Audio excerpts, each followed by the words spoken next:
Ladies and gentlemen, welcome to, before we get undergoing with our main guest, and that's in no mean feat to you, Alex. You've already been a main guest on the podcast.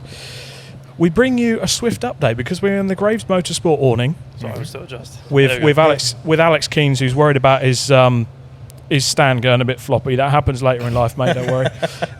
Who is currently leading? Yeah. Who is currently leading the mini challenge trophy? Or not anymore. Not anymore. 4 points behind. 4 points. Pembrey was a bit tasty, wasn't it? Yeah. Yes. Started off really well. Got a good qualifying, second, third, and then got the win in race 1. Race 2 had a bit of a coming together with my teammate. It was my fault. Although I didn't think of that at the time, but who does? And then race 3 was looking good, and then sort of a bit of a incident at turn 1 the last lap, and I had to go around the outside and ended up second. So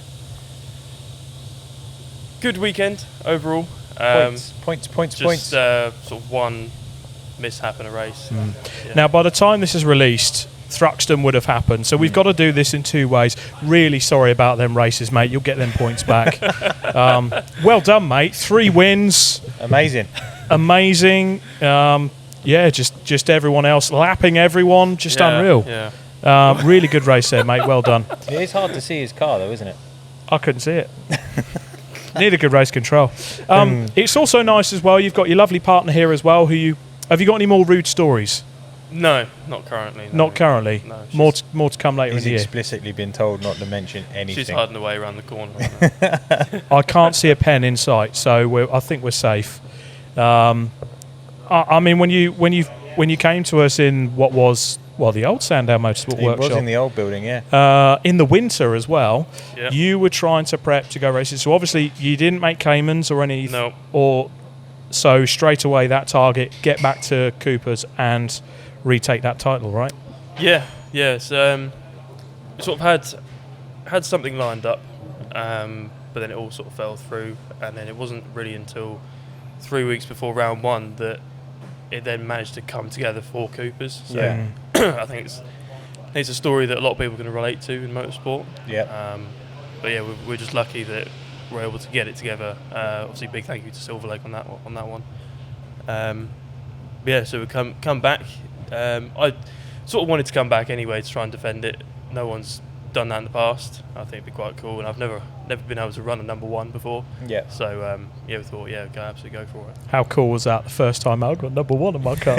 It does feel good. Like, some people were asking me, like, do you not feel pressure having it on there? And I was like, no, it makes me feel better, if anything. Cause it's like, you will well catch me. Yeah.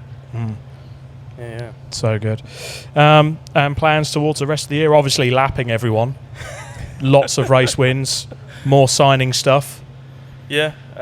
More signing stuff this weekend. Yeah. I know what you're talking about. I'm just trying to antagonise her to see if she comes out. No, she's still there. And we're off the air. Sorry, what was the question again? I've even forgotten myself. Autographs.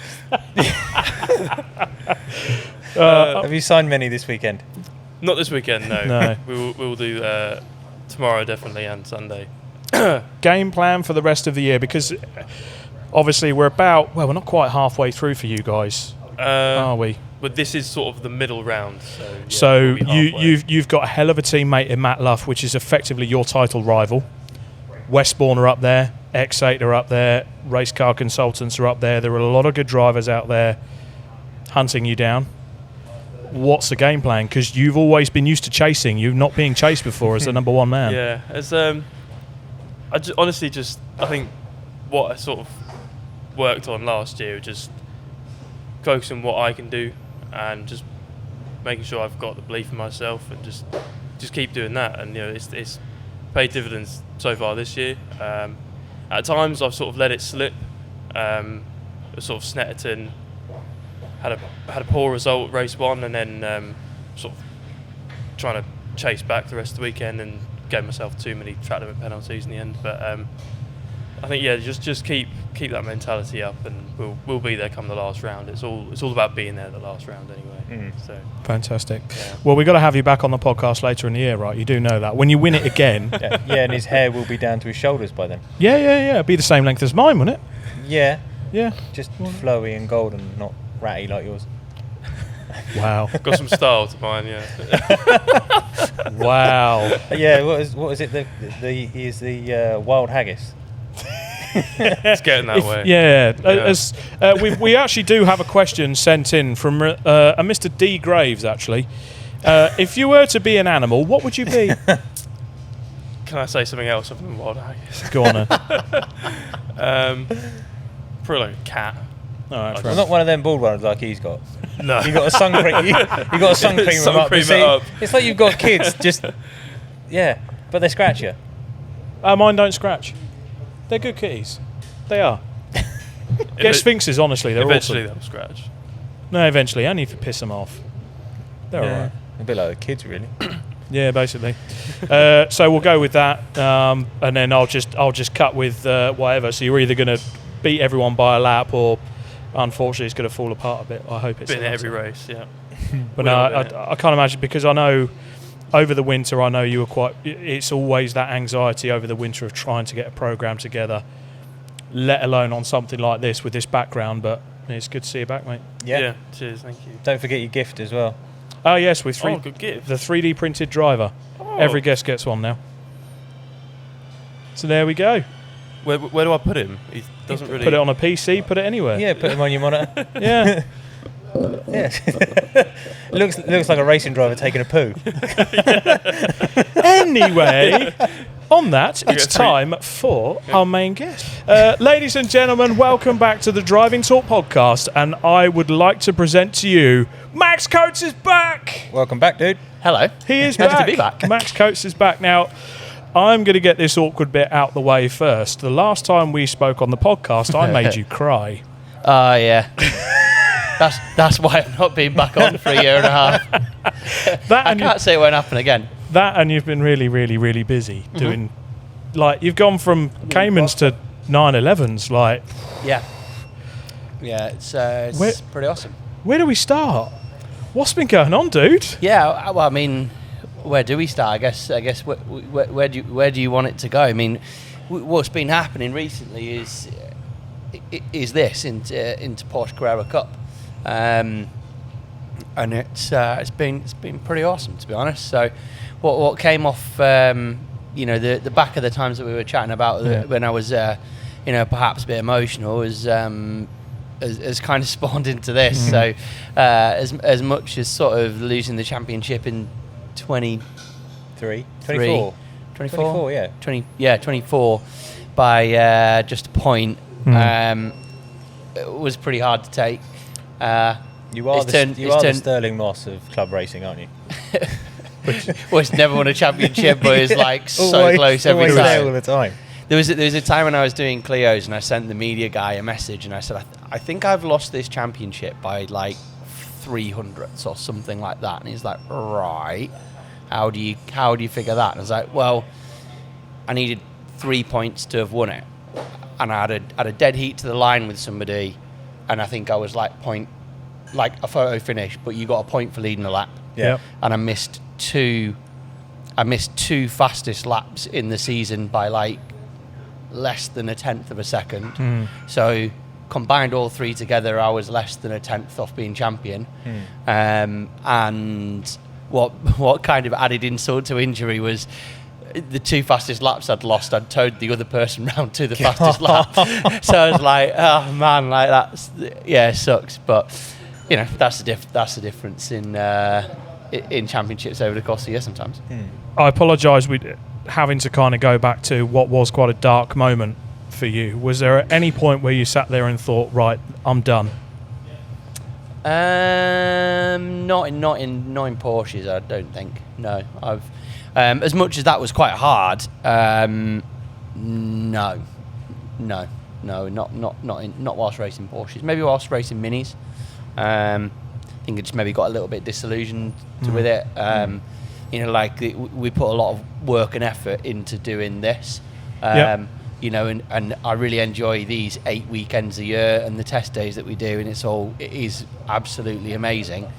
But there's a lot of other things that I could be doing in life if I didn't do this. Yeah. So you sacrifice a lot for it, which is fine, and I'm more than happy to do and love doing if everything's kind of going okay on this side of things. And when I say that, I don't mean like that if I get stuff wrong, then that's fine. But if you've got repeated issues and weekend after weekend after weekend, either reliability or what I felt in the minis was a disparity across the grid in terms of performance that just wasn't a level playing field. Yeah. You just sort of thought, hang on, I could come to a weekend, the car could break down, and I might go out into a session and somebody else has got a faster car. Like that's not, we're racing a single mate series, not GTs. And so I'd say that's probably the only time that I've kind of thought, hang on, is this for me? Is this all kind of worth it? But shortly after that happened, along came the Porsches and reignited the fire, and here we are 4 years later, going from racing a Cayman in. I'm rubbish at doing the years, but that'd be 23, I think. Yep. A while ago. To racing these in 25 and 26. So, So when did it first sort of come about? When was the deal starting to go into motion? Did you know when you left Brands after losing that title you were going into 911s? No, it was about 2 or 3 days later. Chris Hodgen rung me. He'd sort of said, "Oh, maybe we need a chat," that sort of thing. And I don't know. I didn't necessarily. You don't expect anything. And I remember exactly where I was. I was sat in the garage. I'd either just got some fuel or just like gone in to get a sandwich for going back to home. Thought I'll just ring. Or Chris's call came in, and I had a similar phone call with Carl Graves probably at the end of the Clio time, and I thought maybe things weren't going to continue in the minis. Yeah. And he sort of said a couple of words down the phone, and I had to have that sort of like fabled line of, I think the phone just broke up. Can you just repeat what you just said? And I'm like, holy shit, I'm going to race a Carrera Cup car next year. So, the difference of having the Duckham's budget last year, was the difference that I needed to have all my other partners continue to go into Carrera Cup. So, that was like 3 days off the back of it, and you can be rest assured, kind of the tears and guttedness, no, that's not a word, but of sort of 3 days earlier at Brands was kind of like, eclipsed. I ran back into the house and I'm like, Emily, guess what? This has just happened, and I'm back at 1,000,000 miles an hour and like, right, let's get going again. So, and then last year was pretty awesome. Was it a massive jump up? Yeah. The car's not like ballistic quicker. It's definitely harder to drive. The engine being all the way in the back is a different characteristic to get used to.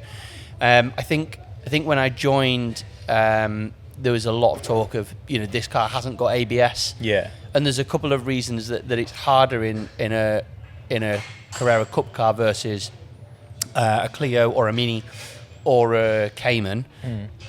That you have this like locking up, which is really easy to do, but from then on in, we have kind of, it's not actually as bad as it maybe was brought out to be in the start. Once you kind of got used to the brakes, then you're kind of away with it, really. Yeah. We run. One of the sort of, I've got many things that I've achieved over my time of racing, but a couple of the things that I'm quite proud of is when I got into Mini Challenge, I won in the first weekend that we did with Elite Motorsport. At that point, that was a new team, new driver to championship. In Carrera Cup, which is certainly within the UK, I think is probably considered as one of the hardest, if not the hardest, single mate race series in the without country. a shadow of a doubt, yeah.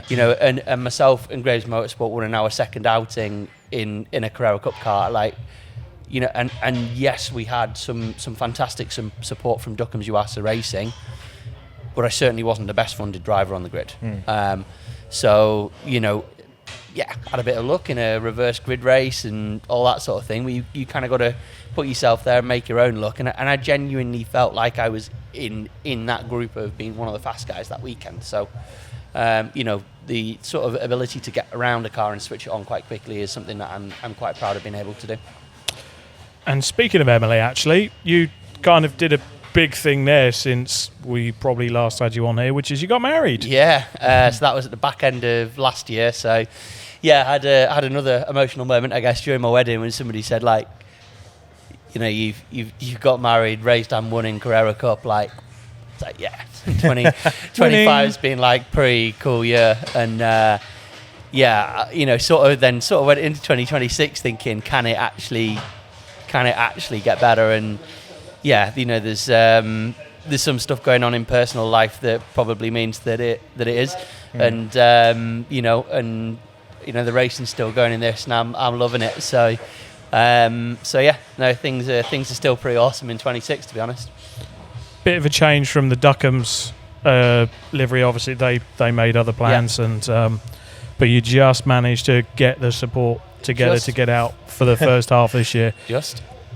Getting a Carrera Cup budget. I mean, we're probably talking near touring car budget, right? Yeah, I think to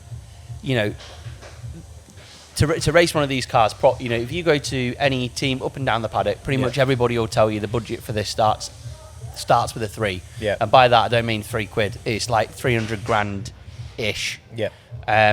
Give or take. And there's lots of things that can go up in that budget, and there's a few things that can come down. It's more up than down. Yep. Yeah, definitely. And there is some things that some people are not prepared to do to cut corners to do that. And sometimes people are prepared to cut corners and make that happen, and that doesn't mean that we're not cutting things on in terms of safety. No, I wouldn't say cut corners, making your budget work. Yeah. So the key for us is there's a couple of deals that enable it to happen. My dad working on the car is a big help. So we're a bit more involved as a family thing. Yeah. Bloody cool doing it with your old man. Like, I can tell you that.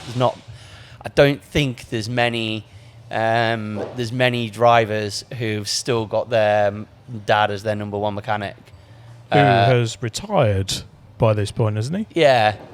Yeah. Wow. He's still doing this. He's just just not being paid, and that's how I make it work. So Coates Garage is all sold up and was that post Cayman or? It's 21, I think, about summer of 21. Yeah, something like that. So yeah, it's been like the last year of but one of minis. Yeah. So it was around that time. Yeah. So. That's one way that I make it work. I've got a very good deal and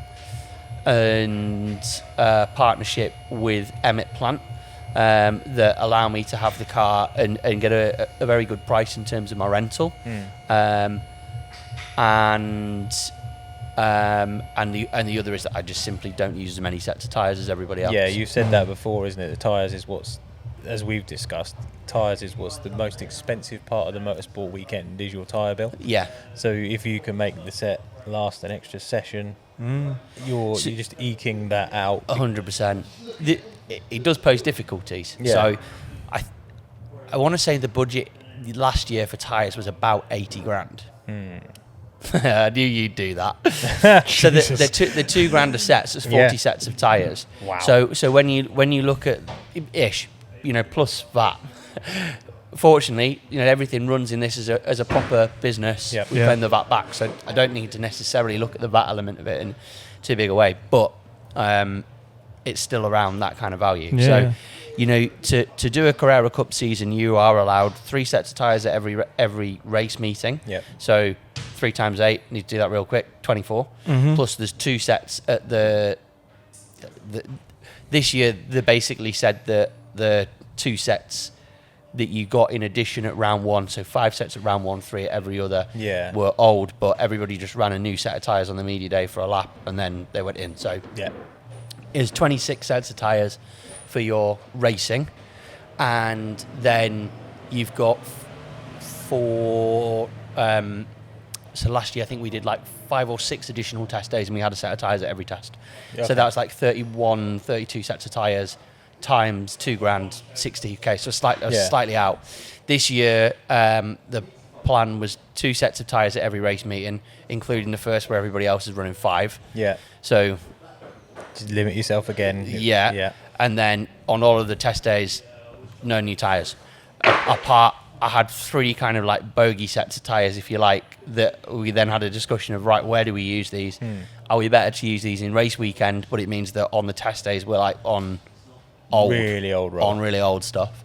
Or do we sort of bring them into the testing to help with the wear? Yeah. You know, because you sort of look at the season, you're like, it's actually just dangerous to do that amount of testing and not buy tyres. Yep. Like if you come here and you just haven't got a set of tyres, This is Thruxton. Yeah. you had, you know, like it's borderline doing how I am, like to make it worthwhile, the running cost of running the car and the benefit of going around. Yeah.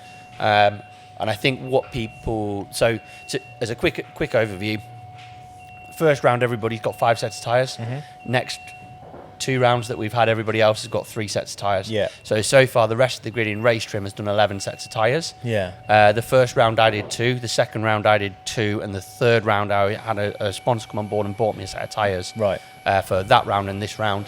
So that's put me at, so I've had 4. 2 for 6. Yes, I'm on 10. That doesn't make sense.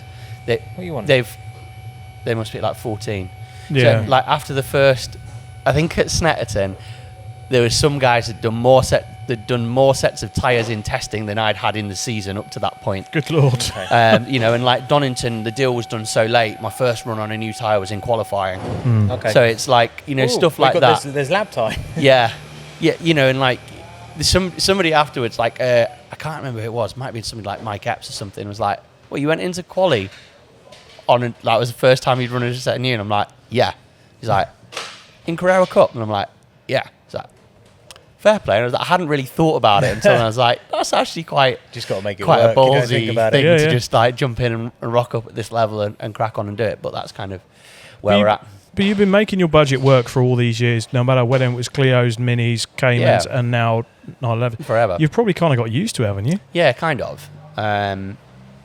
Yeah, kind of. But it is hard, and I don't think it's always seen or appreciated from outside. Yeah. You just kind of got to mask it up and never really talk about it. And I think The problem is people will now I'm just- probably more comfortable to just sort of say this is the crack. People just look at a result sheet and go, oh, well, they're not very fast, they're not very fast. they're And just- not, you look at the TSL or what you Yeah. see on the TV and they go, oh, what?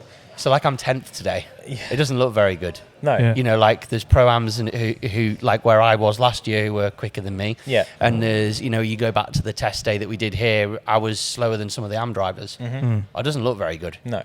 But my tyres are really, really, Really old. In comparison. What's a new set of tyres going to gain you in lap time? Just as Round here, Yeah. staggering. Yeah. But it also, this is the bit that people don't see. Is they ask that question, it depends how old your tyres were before. Yeah. So I think in my first, in the second run today, I did a time which I think was like a low 15 on a set of tyres that we'd used for like a race weekend at Snetterton, I think. Snetterton or Brands. And then they'd done a session this morning and then this next session, it was a 15. And quali tomorrow should be a low 12. Yeah. So 3 seconds. It's massive, isn't it? It's it's just because huge. the amount of cycles that have to go through the tyres, because essentially the Yeah. tyres have only got a certain amount of cycles in them before they're essentially, they're just redundant. There's nothing Yeah. left in them. Yeah. They're just going to break. But the answer to your question is actually like from the last session I did, probably a second. Because the tyres that had sort of it degraded by that much over the course of the day when we went to the second set of tyre and did like a 13.4. Yeah. I'd hope to go like maybe 1.2 seconds quicker. Mm-hmm. And the thing that's difficult with the tyres is like if you imagine that like a quali session is maybe 20 to 40k depending on how many laps you do. So the tyres are all sort of calculated in terms of age, in terms of kilometres. Yeah. So if it does 40 kilometres in a race in a qualifying session, and by the end of the race it's at 150.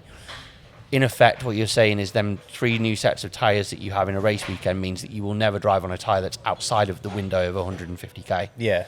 I haven't done any testing on tyres that are within that window. Yeah, they've all been way over. So it's not really relevant. Because that's obviously So- going to affect you with the way the car needs to be set up, because you're not going to get the Yeah. feeling of how the car is because the tyres aren't reacting Exactly. to what you need. So when you get in with a new set, you're essentially trying to preempt how the car's going to react and how you want it to Yeah. feel on an old set of tyres. So when you want to build the new sets of Yeah. tyres, so it's this full Exactly domino that. effect of budget is massively affecting your development as well as results Yeah. in the car. So if you're always operating within, say, 0 new to like 150k tyres, Yeah, end of a race weekend, that's your gap.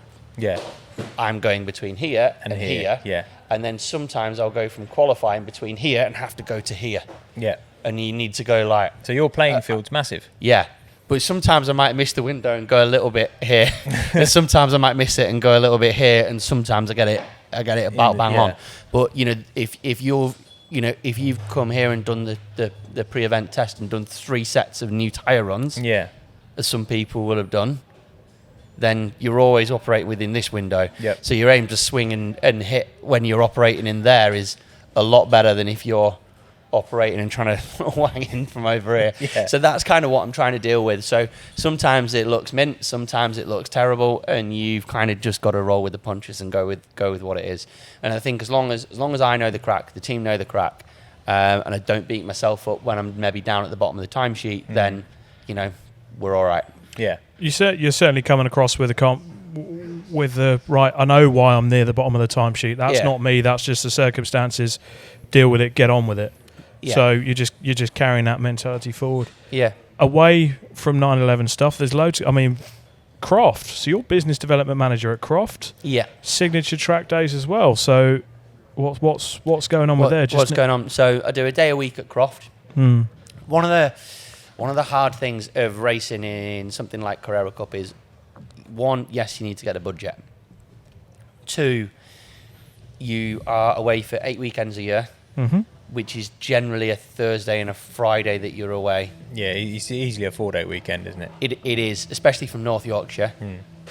You could come on a Thursday night after work, which, you know, you can do, but, you know, you've got at least 8 days off for that, plus your test days. Yeah, So you need about 15 to 20 days outside of weekends yeah, to make this work, to just do the racing. But you sort of need to either, you know, if you're at work, but you need to make things happen with the sponsors and organise car livery and Yep. sort out more stickers for it, or take the car to a sponsor day, or try and organise an event for 120 guests in a couple of weeks' time at Croft. yeah, You know, or write a press release, or do your social media, or so you know, you can't. It's more than just that time. Exactly that. So to have a job that fits in with that is tough unless it's your own business. yeah, So Croft is brilliant. It's 5 miles from home. I'm a day a week at Croft, but it also means, generally speaking, I have a day a week at home in my own bed, Yeah. which is nice. It means I get to spend some time with Emily, and it's fantastic for that work-life balance. And you know, things at Croft are good. We're a busy little circuit. Yeah. We can sell people days at the track, either private hire, which is kind of a lot of what my work is. yeah, You know, working on corporate events for either businesses, private hire track days, or or kind of the car manufacturers that want to come and use the circuit for different events and things like Yeah. that. So that tends to be what I get involved with at Croft, and do that like a day a week. Bet there's some tasty stuff that gets unveiled there you can't tell us about. Yeah, there is. Not even 1 or 2. No, I don't know what I'm sworn to secrecy on, but yeah, there's some cool stuff comes every now and then, signature track days is kind of out the back of that. So, you know, it was started by me and a guy called John, who owns Plastech, Okay. one of my Okay. sponsors. So he's a guy who loved going and doing track days. That's how we met, and then got chatting, and Plastech came on board. He wanted to go and do some. He'd always done some track days with the BMW Car Club. Yep. And then they stopped having days that were going to be run at Croft, Alton, and Anglesey. I think they just didn't really have any days. Okay. Yeah, So it's it's- like, so I'll just hire the track and sell it out to everybody else. And he Yeah, that just sounds like a wanted me very to- anti-northern. he just wanted me to be involved on a driver coaching side, and so Yeah. I went, if we can create something that means that you can do a couple of days and earn a bit of money on the side of doing your racing, and it relates, then that's great. And that's kind of it's kind of been left to me. John's moved away from the signature track days thing at the moment, and yeah, I'm just trying to make something of it. But And you're still coaching as well at the same time, aren't you now? yeah, on those days as well. So Is it nice? Is it a good tool to sort of keep your eye in? yes and no, but nothing prepares you. No, not in terms of just coaching and just keeping you ticking Yeah. over and in that world. Yeah, I definitely think so, and I think a lot of people ask me for advice on sponsorship and how to find sponsors and meet sponsors. Well, I can tell you now, most of them have come from meeting people at the track. Yeah. Race tapes were involved with me. Yeah. That came as a result of doing this and coaching Chris on a track day at Blyton. Yeah, because So- I first met Chris through C1s. Yeah. Yeah, just Quattro Formaggio. That's how it works. Yeah. Being at a track is kind of a double-edged sword on that front, and a really good way of meeting people who are like-minded, and if they're already into motorsport and into racing, then they're far more likely to get 100%. what sponsorship's all about. 100%. So You're not going to meet someone in motorsport at a bloody kid's soft play, really, are you? exactly, No. or sat at home in your bedroom. So Exactly. you've got to get out there. You've got to go and meet people, coach them, interact with them, and then that's how it kind of spawns from there, and you end up in a Carrera Cup car. I must say Ish. though, is it easier to kind of pitch to sponsors by saying, I've got a Porsche 911 that we can put your company with, than I've got a Renault Clio? Yeah, it does. It does. The Porsche name brings a certain level of kudos. I think principally from an engineering point of view, Porsche are considered to be One of the best. Yeah. one of the indeed. best in terms of reliability. But if your name's on a Porsche, you're saying exactly the same thing. Yeah. Our business is Prestige. Yeah. consistent and reliable, good quality. Maybe premium, maybe not, but it's not like super premium, but it's not. Yeah, but think of that. Porsche is, It's regarded a up really there, though, isn't it? nice. It's a really really nice car, and I think it's an achievable goal car for people who want Yeah. to have. Yeah, Like it's for some people it's a dream car, but it's an affordable dream car. it's attainable. Yeah. If you graft and work, then I think people could Yeah, 100%. get to that. So it's not too much that it out sets of the reach. wrong Yeah. precedent as well. So yeah, it's a great place to be. And the hospitality as well. What you can provide. It's what you can provide for your sponsors as well, isn't Yeah. it? In terms of the hospitality, I mean, to be honest, I think Porsche is probably one of the best, certainly I've ever come across. Without doubt, It's mate. the best domestically. Yeah. Yeah. Not to disgruntle any of the touring car teams, but the infrastructure that we have over there is far outweighs anything that you've got in domestic motorsport. Like that's unbeatable. Yeah. Nobody else turns up with a structure like that. Nope. So, it's not to say that there isn't perks to being in the touring car side of it. There absolutely is. It's branded your way. It's all around you, and it's a different setup. You can have way more people in there than we're allowed as drivers to be able to have in Porsche. Yeah, because you're sharing that. So. Yeah, 100%. So there's differences, but in terms of the visual impact on arrival, then it's hard to beat. It's hard to beat what you got at Porsche. High Road Motorsport. So there's a few Sorry, the times. phone's ringing. It's a busy race weekend. I'm not surprised. You'll be all right. High Row Motorsport. So I think the last time, certainly we've seen each other since you last came on, and I think you've run a Ginetta a few times. Is that still going on? Is that still ongoing? Yeah, so those guys raced in the Brick Car Championship last year. This year they've taken a bit of a back seat on racing, but we're still running it in some track days. Okay.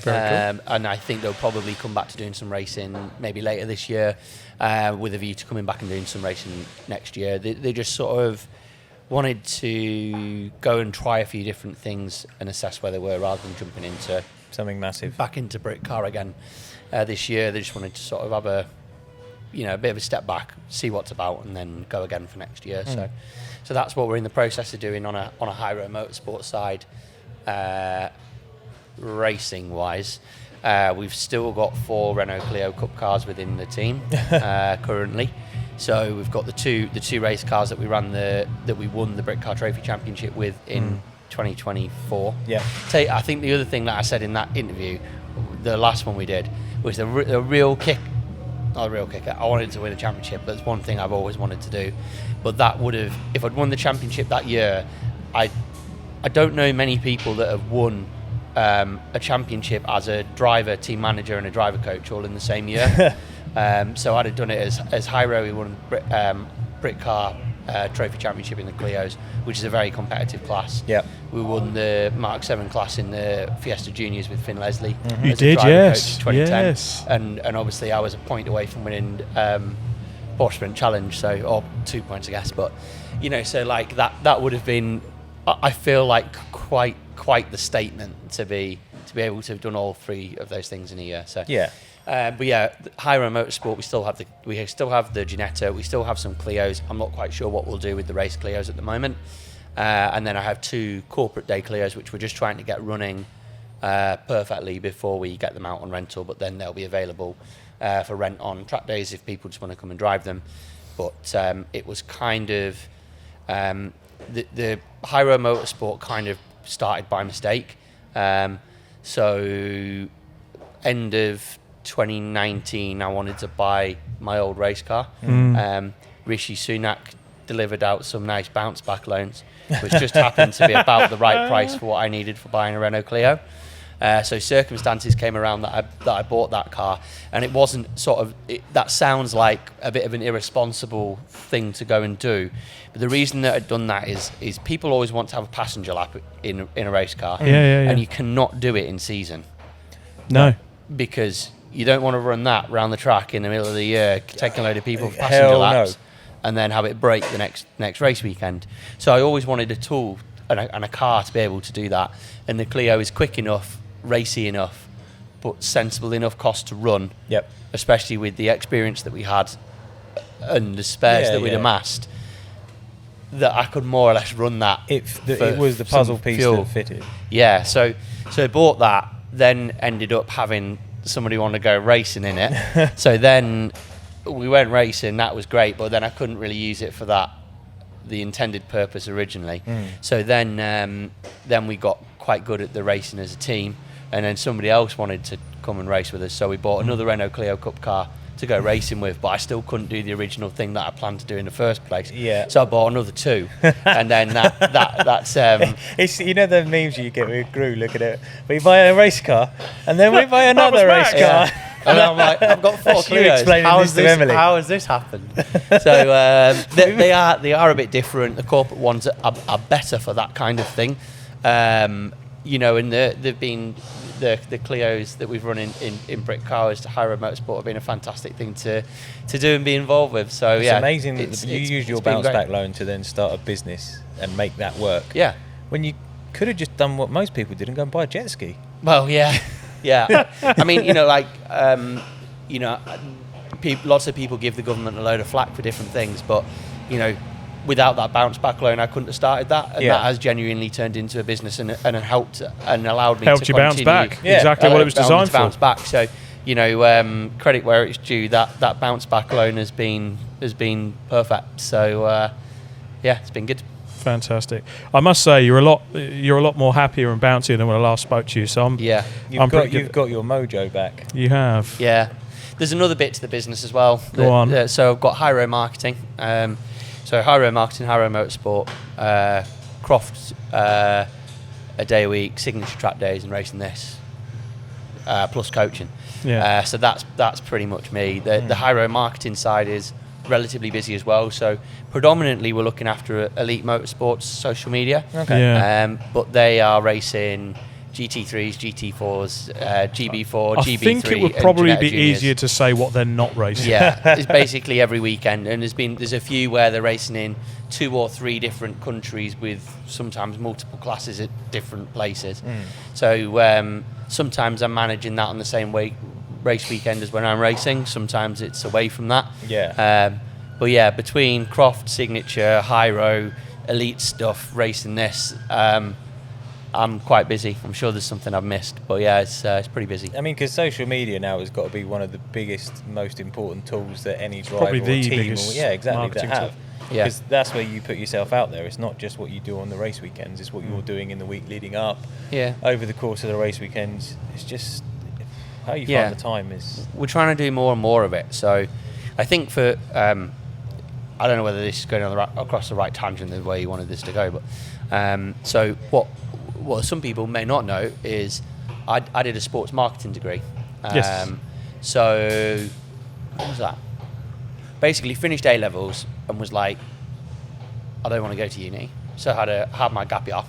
I went Is that racing. when you grew dreads? That was me trying to be posh. So yeah, I had my gap year and I went racing.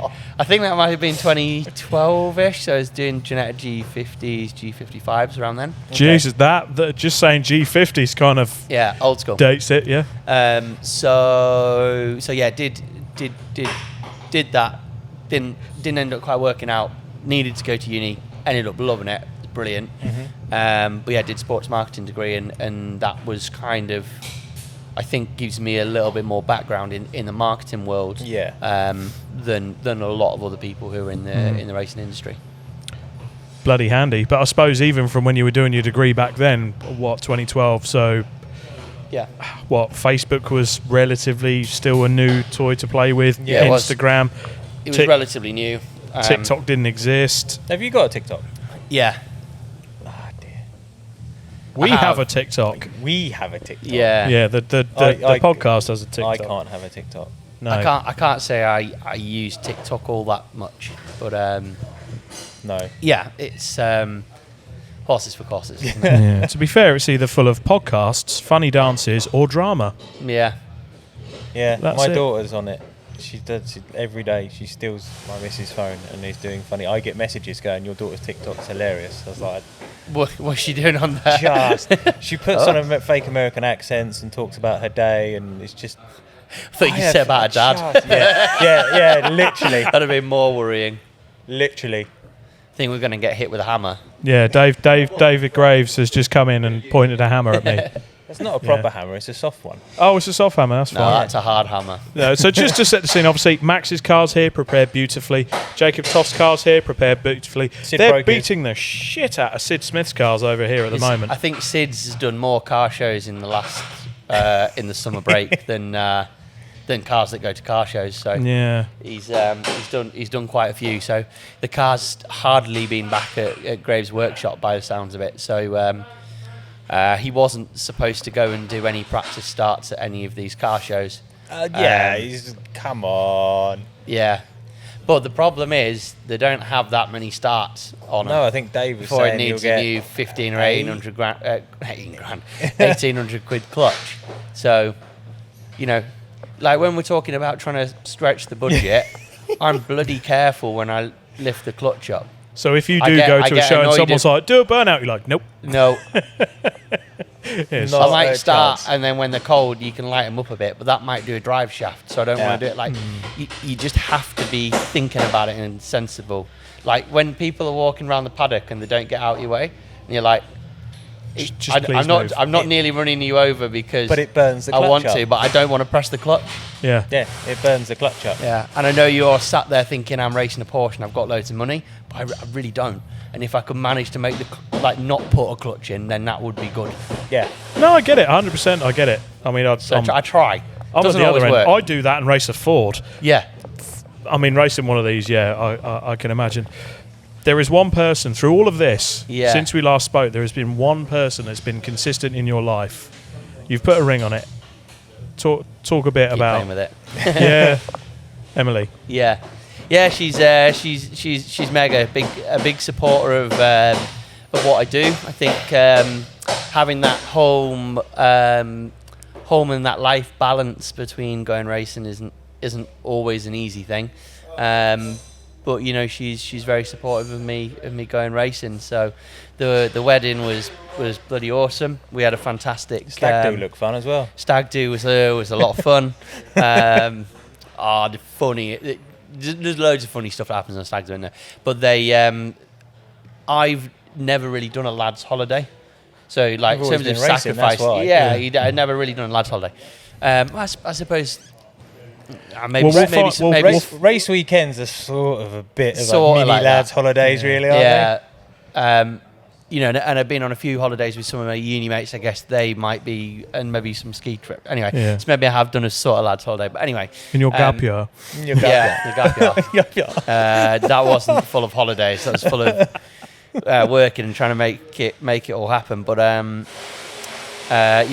they tricked me on the stag do to thinking I was going to Ibiza. So I was kind of like not what I wanted to do. Mm-hmm. So they all wore these like Hawaiian kind of tops. We were going in November or December, so it's not exactly warm. No, but I hadn't realised that Ibiza shut down then. Like just being completely unaware of that sort of thing. It would be the same with all the Greek towns. It's like I'd seen these closing down parties and stuff. Like, I don't know. I'm away with the lads. I don't really care. Just whatever it meant. And so anyway, we weren't going there. But I'd got a sponsor on board, which is called Ibiza Racing. So I was like, well, sod it. If we're going to Ibiza, I want to wear all my kit. So I rocked up to the airport, fully fell for it. Ibiza Racing, hat, top, whatever, patch shorts, short socks. I thought it was going to be warm. And for the ladies and gentlemen listening at home, where did you go? Stuttgart, and it's so cold. So I hadn't realised my dad was carrying an extra bag full of my clothes for the actual trip. So that was really good. Anyway, sorry, this is supposed to be about Emily. And then wedding was amazing. Had a great couple of days afterwards. Fantastic honeymoon, and just a fantastic time. But Emily's a big supporter of what I do. Racing's maybe not her first kind of love. I think that goes for most motorsport wives, to be fair. No, but she's seen both sides of it. Yeah. The extreme highs and the extreme lows. Yeah, that's it. And I think she sort of said like where she kind of really sort of thought, oh, this guy's all right. She'd come to Alton Park when I was racing in Brit Car. Yeah. And I think that was when she kind of got me. So. Yeah. Did you give her the spiel originally, like I'm a racing driver? No. No. I tried to keep that away from it. I do marketing. Yeah, exactly. I'm a business owner. It's a much more attractive proposition than a racing driver, apparently. I mean, technically you're all right. Just do it. Just a business owner who's getting racing sport. Different ways. Now you are one of the OGs on the podcast, but there is something you haven't done. And that is the top 10 plus one shootout. Yeah, that is very true. That we do with every single guest. Right. So Scott is going to give you some quick fire questions. The last question might just throw you off. But every guest has done this, don't worry. And we've had some funny answers, in particular to the last question. Yeah. I will say with the last question, it cannot be an engine noise. Yeah. Okay. You'll know when you get it. Uh-oh. He should know. He listens to the podcast every week religiously. Yeah, I know exactly what this feature is.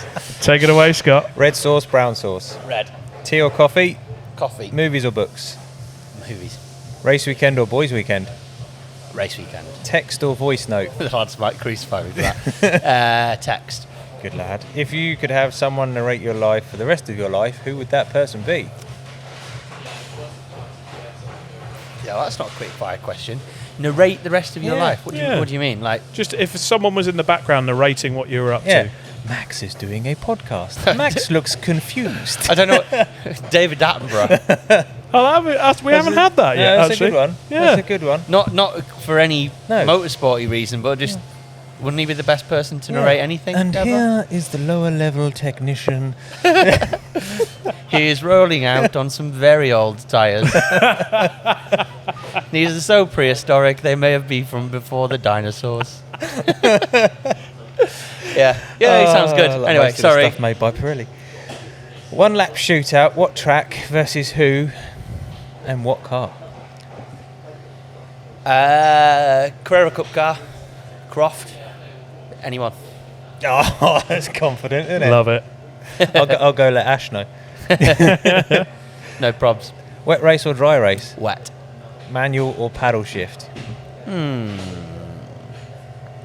Oh, he's torn. It's because he knows how to drive properly. Yeah, I agree. Yeah. Can you sit 50-50 on the fence on this? No, you get can't drive splinters. both at the same time. Paddle shift. I don't like He's gone all posh. I don't like myself for saying it. He's a business-earning racing driver now. Yeah, I don't know. No, manual. Oh, Let's you go switched. manual. Good man. If your car could make one noise when you hit the throttle pedal, what would it be? Beep beep. That's an annoying alarm. That's so good. Oh, You used to love it when you do the C1s and you cut over the line and just beep someone every lap. It's like how long can you do that for before you get bored of beeping? Oh, yeah, a lot. It's quite a long time actually. Yeah. Yeah. fun. So much fun. And Yeah. it's been so good having you back on, Max. Let's try not to leave it so long next time. That would be very good. But yeah, Max Coates, everyone, he's back on the Driving Talk podcast and getting ready to go kick some ass this weekend, hopefully. Thank you. As we said with, just quickly, as we said, obviously there's two versions we have to record of this because we don't know what your results are going to be like at the weekend.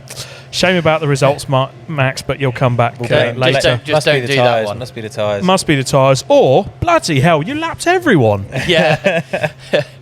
Bloody hell, Rob! I think lapping everyone's a bit over optimistic. Of the No, two, no, it's got no. much more likely to be the other. But I don't know. let's go with a good solid weekend of a pair of podiums, and one of them's a win. That'll do the job. See? Sweet. It's a proper racing driver. Mello, you got to play this shit down. Yeah. I like Without this. coming across cocky. I And like if the not, silly just do a answers, big though. skid and make it look cool. Fucking Yeah, right. that gets That's the proper That gets answer. you on TV. There we it go. does. Yeah, if you can't win, do a big skid, and then you'll always get on telly. Thanks so much for coming back on, mate. It's great to see you. No worries. See you soon. Bye, everyone. Bye. Ciao.